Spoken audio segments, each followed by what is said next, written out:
नमस्कार दोस्तों, स्वागत है आप सभी का हमारे हिंदी यूट्यूब चैनल हिंदी चर्चा विद गुंजन में। गोरखपुर विश्वविद्यालय के बीए प्रथम वर्ष के द्वितीय सेमेस्टर में हिंदी विषय के अंतर्गत जो पहली यूनिट का सिलेबस है, जिसमें कार्यालय हिंदी का स्वरूप, उद्देश्य एवं क्षेत्र के अंतर्गत आज हम पढ़ेंगे टॉपिक कार्यालयी हिंदी का स्वरूप। भाषा का मुख्य उद्देश्य है अपनी बात सामने वाले से या जिसके लिए प्रयुक्त हो उसे आसानी से समझाई जा सके, वह आसानी से ग्राह्य हो, वही क्या कहलाती है? वही भाषा कहलाती है। यानी हम अपनी बात को दूसरे तक किस तरीके से समझा सकते हैं या उसे बता सकते हैं, यही भाषा कहलाती है। समस्त उपबंधों के होते हुए भी आम लोगों में यह धारणा है कि हिंदी का प्रयोग कठिन होगा, क्योंकि साहित्यिक हिंदी अपेक्षाकृत कठिन होता है और यदि इस हिंदी का प्रयोग आम पत्राचार में किया जाए तो हास्यास्पद या समझने में कठिनाई तो आएगी ही। शायद इसी भ्रम के कारण लोग हिंदी को अपनाने से कतराते हैं। इस समस्या से निजात के लिए भारत सरकार राजभाषा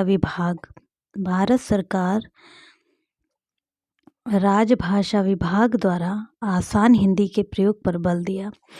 आसान हिंदी का अर्थ है स्थानीय एवं बोलचाल की भाषा, यानी कि हमारे क्षेत्र में, हमारे आसपास जो बोली जाती है, हमारे वो आसपास की भाषा कहलाती है, यानी वो स्थानीय भाषा कहलाती है। यदि इन भाषाओं का प्रयोग सरकारी कार्यालयों के लिए किया जाए, इस प्रकार से हिंदी का प्रचलन भी बढ़ेगा। चूँकि हमारा देश विभिन्न भाषी समुदायों से युक्त है, अतः आसान हिंदी समझ पाना सबके लिए आसान होगा तथा क्षेत्र विशेष के प्रचलित शब्दों के प्रयोग से भाषा की धारा भी सुचारू रूप से चलती रहेगी तथा इसके हिंदी का प्रयोग भी बढ़ेगा। आमतौर पर देखा गया है कि आसान शब्दों को ग्रहण करने में जितनी आसानी होगी उतनी ही कठिनाई एवं भारी भरकम शब्दों के साथ आएगी। आप सभी लोग जानते हैं, यदि हम अपने आम बोलचाल की भाषा में कोई बात कहें तो वो सरलता से समझ में आ जाती है। वही अगर हम विशुद्ध हिंदी का प्रयोग करने लगते हैं, यानी कि संस्कृत निष्ठ हिंदी का प्रयोग करने लगते हैं, तो कई बार हमें समझ में नहीं आती है। इसलिए भारत सरकार ये चाहती है कि हम हमारी बात को आम बोलचाल की भाषा में भी बोल सकें या बता सकें, सरकारी कामकाज में भी उसका प्रयोग हो सके।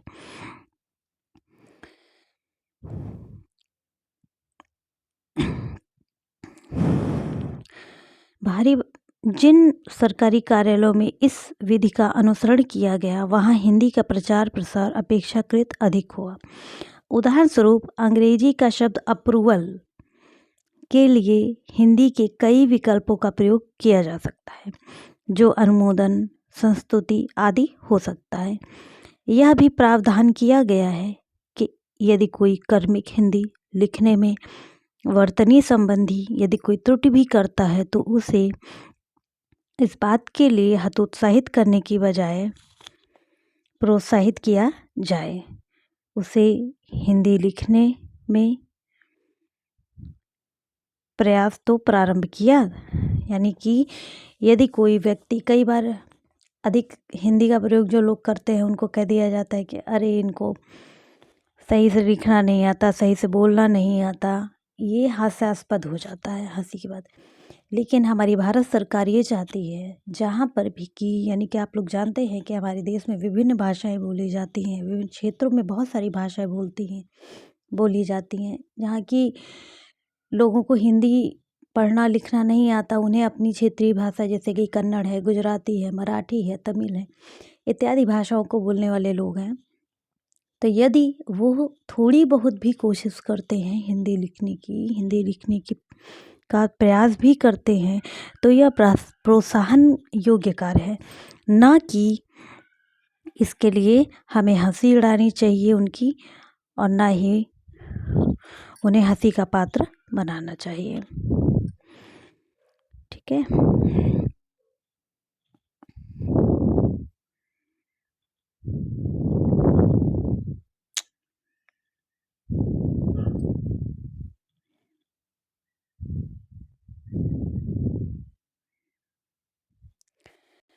कई बार ऐसा देखा गया है कि हिंदी में प्राप्त पत्रों को हिंदी में अनुवादित करवाने की आवश्यकता पड़ जाती है। अनुवाद करते समय अधिकांश लोग शब्दानुवाद का प्रयास करते हैं।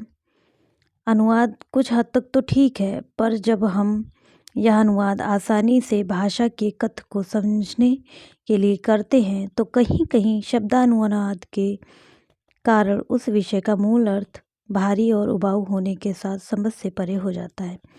ऐसे में यह सलाह दी जाती है कि भावानुवाद किया जाए तथा दिए गए अंग्रेजी पाठ के मूल कथ्य को प्रदर्शित किया जाए ताकि उसे समझने में आसानी हो तथा उसके अनुरूप पत्राचार किया जा सके।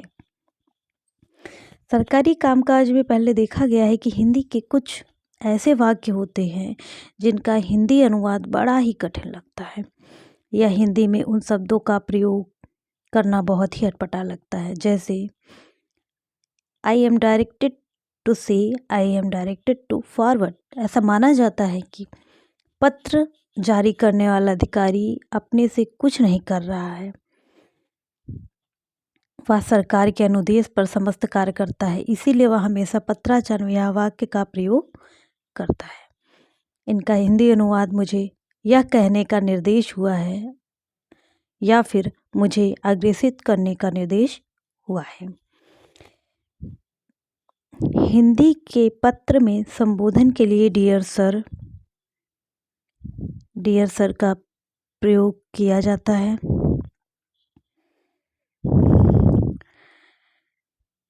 अंग्रेजी पत्राचार में इसे योर फेथफुली लिखा जाता है तथा इसके हिंदी रूप में आपका विश्वासी लिखना कतई उपयुक्त नहीं होगा। इसके स्थान पर हम भवदीय लिखते हैं।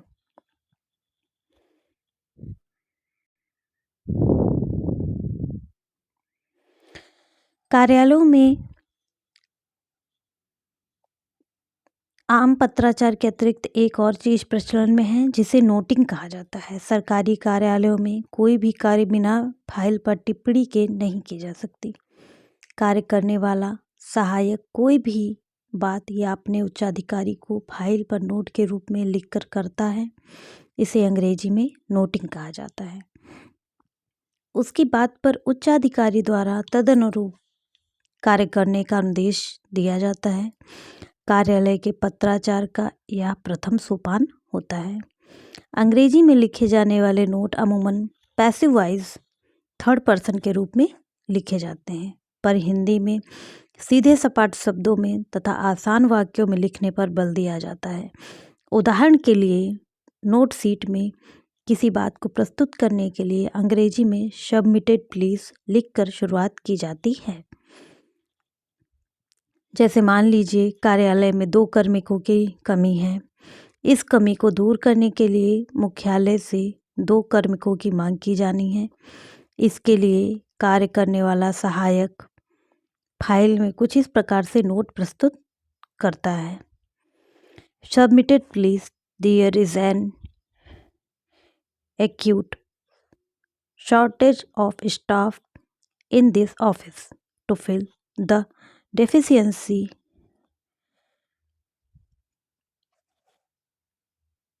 HQ office may be requested to transfer 2 staff. Submitted for your approval, please. इसे हिंदी में प्रस्तुत करने के लिए निम्नलिखित रूप में लिखा जा सकता है।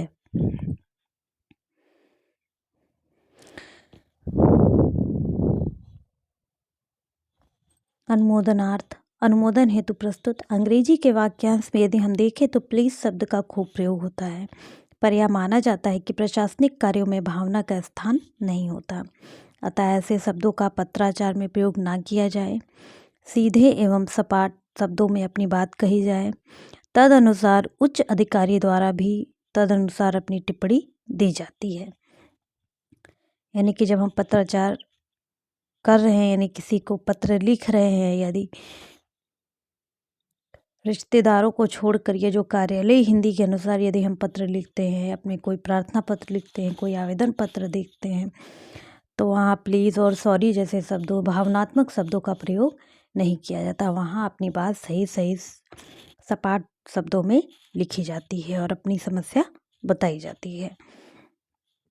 नोटिंग के बाद ड्राफ्टिंग का क्रम आता है। ड्राफ्टिंग का अर्थ है किसी भी पत्र या विवरण का मसौदा तैयार करना। कोई भी पत्र या पत्राचार के लिए विवरण पहले ही उच्चाधिकारी द्वारा अनुमोदन करवाना आवश्यक होता है। इसके लिए सहायक द्वारा लिखा जाने वाला समस्त विवरण पत्र ज्ञापन परिपत्र के रूप में मसौदा उच्चाधिकारी के पास प्रस्तुत किया जाता है। उच्चाधिकारी द्वारा उक्त विवरण का अवलोकन करने के बाद उसमें या तो संशोधन का सुझाव दिया जाता है या फिर उसका अनुमोदन कर दिया जाता है। तदनुसार पत्र के अंतिम स्वरूप को अधिकारी द्वारा हस्ताक्षर करने के बाद कार्मिक द्वारा जारी कर दिया जाता है। कार्यालयीन हिंदी एवं अंग्रेजी में यदि हम अंतर देखने का प्रयास करें तो सदा यह सलाह दी जाती है कि आसान हिंदी का प्रयोग करें। इसके लिए आपके मन में जो विचार आता है या जो कहा जाना है उसे साफ एवं स्पष्ट शब्दों में प्रस्तुत करें।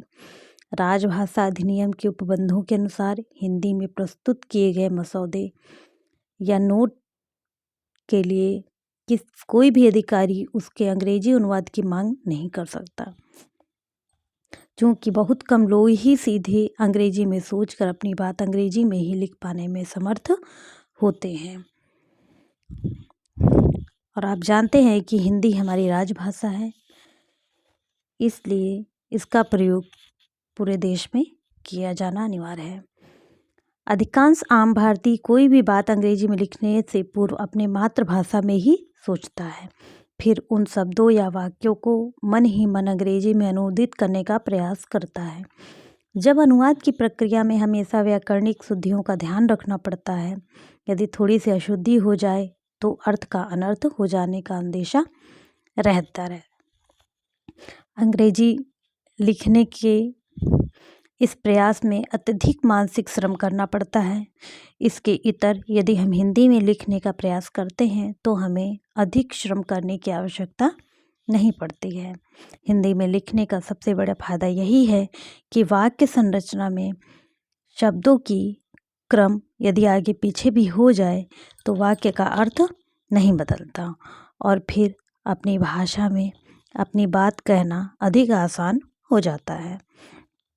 हिंदीतर भाषाई क्षेत्र के लोगों के लिए भी अपनी मातृभाषा में अंग्रेजी की बजाय हिंदी में कोई बात अनुदित करना अत्यधिक आसान होता है। ऐसे में हिंदी में सरकारी काम अत्यधिक आसान होता है। बस मन का डर दूर कर प्रयास करने की आवश्यकता होती है। ठीक है दोस्तों, ये आपका पहला चैप्टर हुआ, पहले यूनिट के अंतर्गत कार्यालय हिंदी का स्वरूप। कार्यालय हिंदी के स्वरूप को आप समझ पाए होंगे कि इसमें हमें भावनात्मक शब्दों का प्रयोग नहीं करना होता है और जो हमारी आम बोलचाल की भाषा है उन शब्दों को प्रयोग करते हुए भी हम अपने पत्रों को, अपने पत्राचार को कर सकते हैं। ये सरल रूप दिया गया है। ये साहित्यिक हिंदी से थोड़ा हमें अजीब लगता है, परंतु देखा जाए तो ये और भी सरल हो जाता है क्योंकि हम इसमें आम बोलचाल की भाषाओं का प्रयोग कर पाने में सक्षम होते हैं और ये हमें पूर्णतः मान्य हुआ, मतलब इसकी मान्यता सरकार हमें देती है। और यदि आपको ये वीडियो अच्छा लगा हो तो लाइक एवं शेयर करें और यदि आपको कोई और जानकारी चाहिए या कोई त्रुटि है या कोई भी आपको समस्या आ रही है वो ज़रूर कमेंट में लिखें, उसका निदान किया जाएगा। ठीक है, पूरा वीडियो देखने के लिए धन्यवाद।